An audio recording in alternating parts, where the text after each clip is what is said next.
All right, GT Sports here at Rockport-Fulton Pirates baseball field. I've got the head man here for Rockport baseball, Coach Arturo Elizondo. Coach, how you doing? Good, very good. Coach, thank you for letting me come out here and do a little quick interview with you, 15 minutes. I know you got a big game tomorrow, and I'll be here. GT Sports will be here broadcasting it live.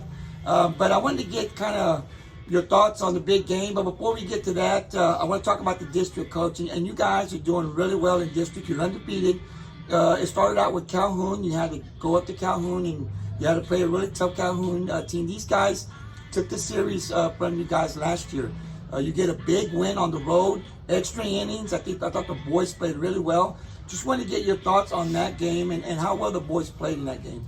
Yeah, that Port Lavaca game kind of set the tone for the district. The 5 games that we've played so far. You know, last year we put ourselves in a bind early, and we lost to them after playing some tournaments. I don't think we were prepared as far as just hitting wise, being prepared for that first district game. So this year we made it a point to be ready, played some tougher competition before the first district game, and I think it worked out because I think our boys weren't intimidated, really. They went into the game knowing that they could win, and the jitters were there. You know, my sophomores played like freshmen, and we made some errors early, and it was 4-1 actually. Luke started off the game with a solo home run to left center, but then we fought back. You know, 1 inning in the 4th, 1 inning in the 5th, and then we scored 2 in the 6th, and we actually went ahead in the 7th.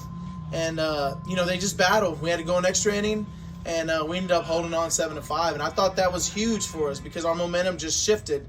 You know, we had a tournament that weekend in Victoria, and we went 2-2. Lost to 2 really good teams, Victoria East and I can't remember who else we lost to, King, Corpus Christi King. But then on Friday, we ended up playing Parker Heights, a 6A school, and won that game. And then we ended up playing Floresville, a 4A team, and we won that one, who's 5A. And that just set the tone, and we rolled from there. We beat Miller, we beat Westoso, and then we had Beeville at home for our first district game. Won that one here convincingly, and then went to Ingleside on Tuesday, and got a really big win because they were 3-1, and put ourselves in a situation where now we're 5-0 and playing Sinton tomorrow. Yeah, it's going to be big. And before we get to that game, Coach, I want you to talk to me a little bit about your pitchers. I mean, I've seen the young guys. You told me early on before the season started that the young guys, you were going to put them in there and see what they could do. But obviously, it's the 1-1, 1-2, 1-1 punch you have here with Carson Flores and Luke Merrihead. If these guys pitch good things happen. Talk to me about how well these guys have pitched. I know in that Ingleside game, Luke Merrihead had a 13 Ks, which was phenomenal. Talk to me a little bit about both of these guys and how well they pitched so far this season. Yeah, coming into this season, Coach Vela is our pitching coach, and he does a really good job for them. So when we start the season, we write down the pitchers that we have and how many pitchers we can use. And out of the 12 varsity baseball players, 9 can pitch. We have 9 guys that can get on the mound. So we felt confident enough early in the season in our big tournaments that we would have enough pitching to put 2 guys together, maybe even 3 if we had to.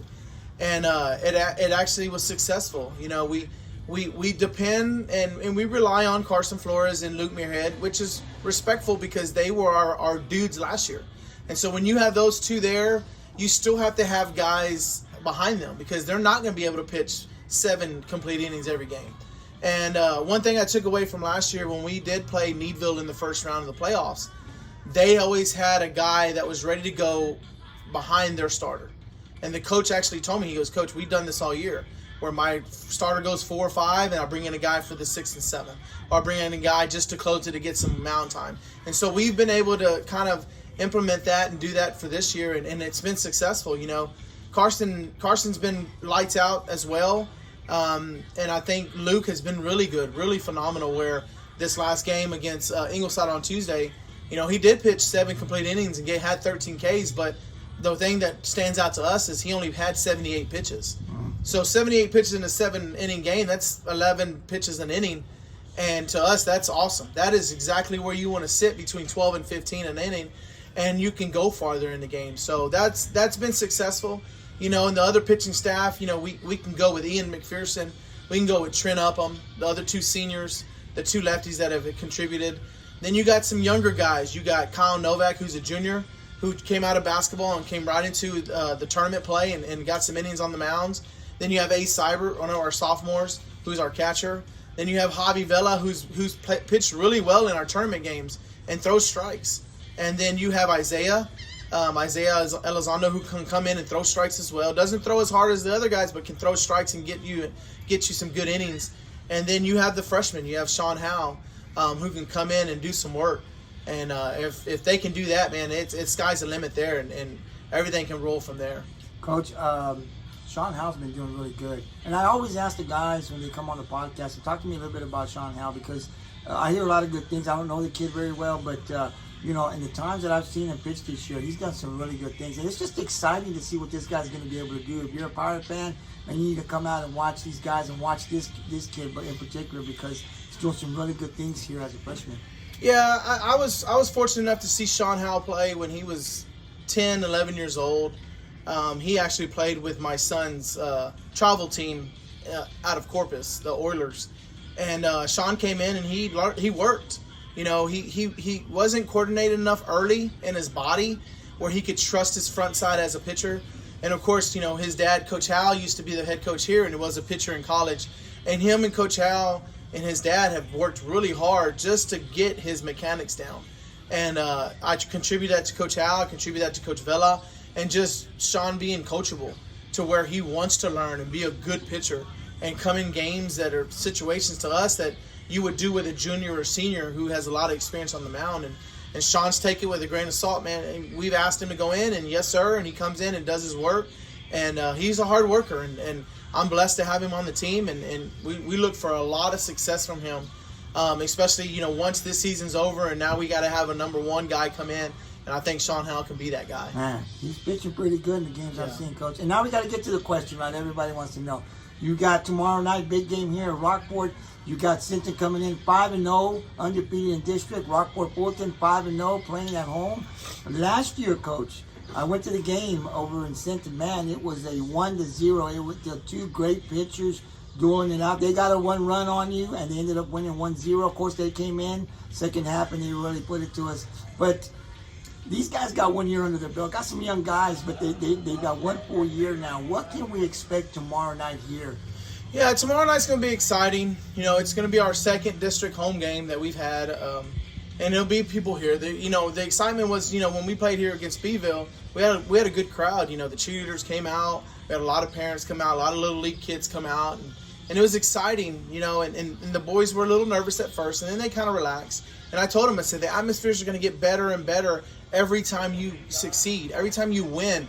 Once people start seeing that they talk about you around town in a good way, more people are going to want to come check you out. So tomorrow, we look at it as another game, man. I mean, I know it's Sinton. They're number one in the state for no reason. They're good. They're a really good ball club.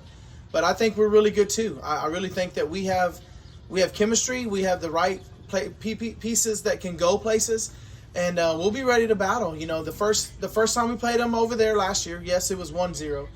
We just didn't hit. We didn't hit the ball. We weren't ready for that, the velo and everything. And I think we're a little nervous, but they battled. They stayed in the game, and I told them that, I said, you're not even expected to be in this game. I said, but you are. That just shows you how good you can be, and of course last year when they came here, they were on a roll. We were battling for second and third place at that time, and they got us here. And so this year, it's been a mindset. We don't like looking forward to the next game ahead in our schedule, but I'm pretty sure these guys have looked at that game after we started rolling and how good we can be, and it's finally here. I tell the boys, though, this is just one game out of our 12 that we got to play. We've only played 5. This will be the 6th game out of 12. We still have to go to other places, and other teams got to come to us, and we just got to stay focused and be ready to grow for tomorrow. Yeah, I think we put ourselves in a great position here. I say us because I'm from Rockport, and I definitely want to see them win. But it's 2 great ball clubs coming in. If you love baseball and you're not from Rockport Sinton and you're close by, you definitely want to come out tomorrow evening here, Rockport-Fulton Pirate Baseball Field. Game time starts at 7. 2 undefeated teams going at it. They know each other very well. And if you know anything about Rockport and Sinton, if you follow them in any sport, football, softball, basketball, whatever, these two teams meet, man, it's always a good battle. It was good. They had one coach Tuesday across the street, so I anticipate this one's going to be good. So if you get time, come on out, watch a great baseball game between two undefeated teams. If you can't make it, definitely GT Sports will be in the house. You can catch it on our Facebook GT Sports page. I'll be going live at 6:45. Game time starts at 7. Coach, thank you very much. Appreciate your time. Good luck tomorrow, and I'll see you tomorrow evening. Thank you.